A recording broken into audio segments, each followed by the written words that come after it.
হয়ে থাকে, ইচ্ছাকৃতভাবে দেশের এবং জনগণের ক্ষতির কোন চেষ্টা আল্লাহর রহমত আমি কোনোদিন করিনি।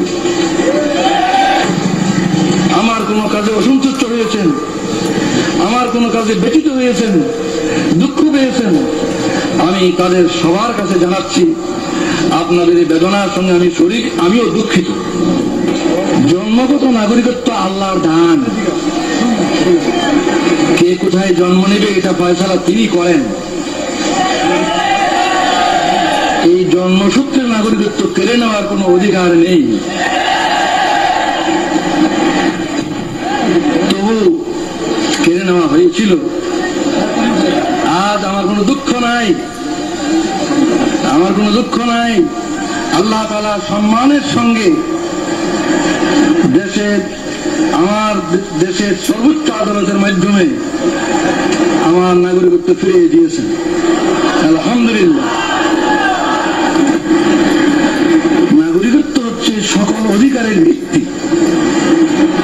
যদি নাগরিকত্বই স্বীকৃত না হয় তাহলে আর কোনো অধিকারই স্বীকৃত হয় না। যেহেতু সরকার আমার নাগরিকত্ব স্বীকার করেনি এতদিন পর্যন্ত, এই কারণে রাজনৈতিক অধিকারও আমার ছিল না। সরকারের নিকট রাজনৈতিক অধিকার স্বীকৃত ছিল না, আর বাকি অধিকার তো প্রশ্নই ওঠে না। আলহামদুলিল্লাহ, আজ আমি আপনাদের মতো একজন নাগরিক, এই দেশের 12 কোটি মানুষের মতোই আমি একজন জন্মসূত্রের নাগরিক।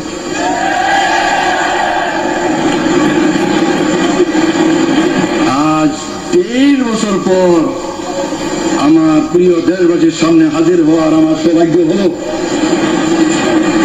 23 বছর পূর্বে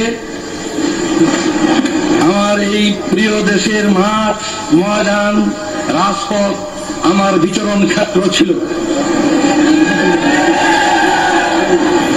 এই 23টি বছর আমার জীবন থেকে কেড়ে নেওয়া হয়েছে। দুঃখ নয়, আল্লাহ তাআলা আবার আমাকে সুযোগ করে দিয়েছেন। আপনাদের সাথে সেই শুকরিয়া শরীক হওয়ার জন্য আমি আজকে হাজির হয়েছি।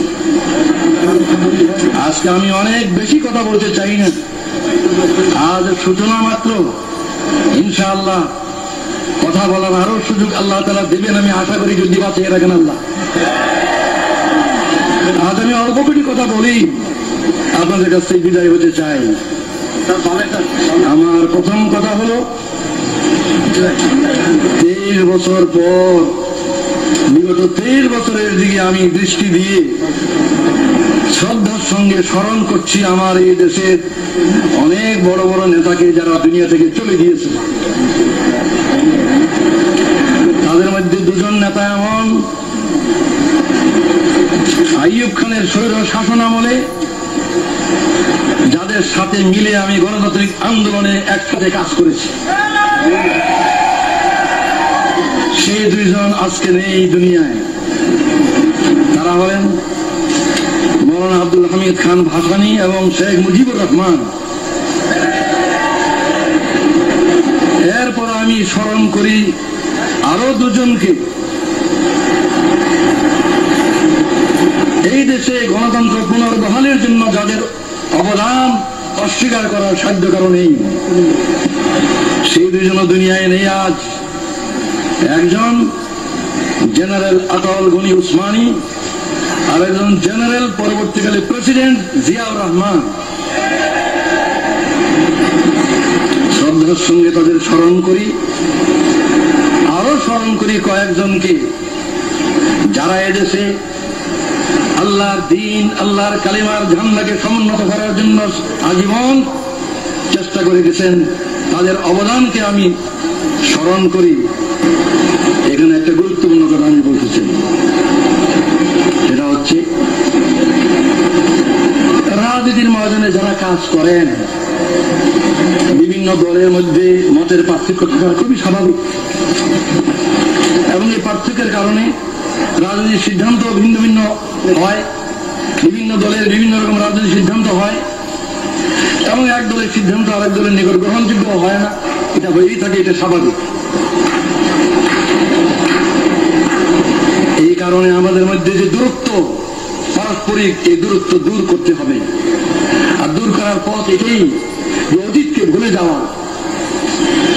আমার বিরুদ্ধে যারা ব্যাপক অপপ্রচার করেছেন বহু বছর থেকে,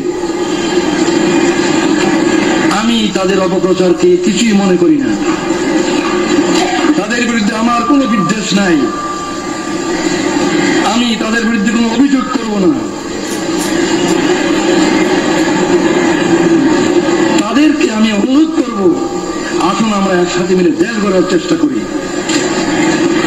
আমারও যদি কোনো ভুল হয়ে থাকে, ইচ্ছাকৃতভাবে দেশের এবং জনগণের ক্ষতির কোনো চেষ্টা আল্লাহর রহমত আমি কোনোদিন করিনি। যা ভালো বুঝেছি দেশের জন্য, জনগণের কল্যাণের জন্য করেছি। এরপরেও মানুষের ভুল হয়, ভুল হতে পারে। কেউ আমার কোনো কাজকে ভুল মনে করতে পারেন, স্বাধীনতা থেকে আমি দোষী বলবো না। নবী ছাড়া কে দোষী নয়? দোষ কম বেশি সবারই আছে। তাই যারা আমার কোনো কাজকে ভুল মনে করেছেন, আমার কোনো কাজে অসন্তুষ্ট হয়েছেন, আমার কোনো কাজে ব্যথিত হয়েছেন, দুঃখ পেয়েছেন, আমি তাদের সবার কাছে জানাচ্ছি আপনাদের এই বেদনার সঙ্গে আমি শরীক, আমিও দুঃখিত। আমি আল্লাহর কাছে দোয়া করি যাতে আমি বাকি জীবন যা কিছু করি কারো মনে দুঃখ না দিই, কারো মনে দুঃখ না আসে এমন ভাবে আমি কাজ করতে পারি। আপনারাও এই দোয়া করুন।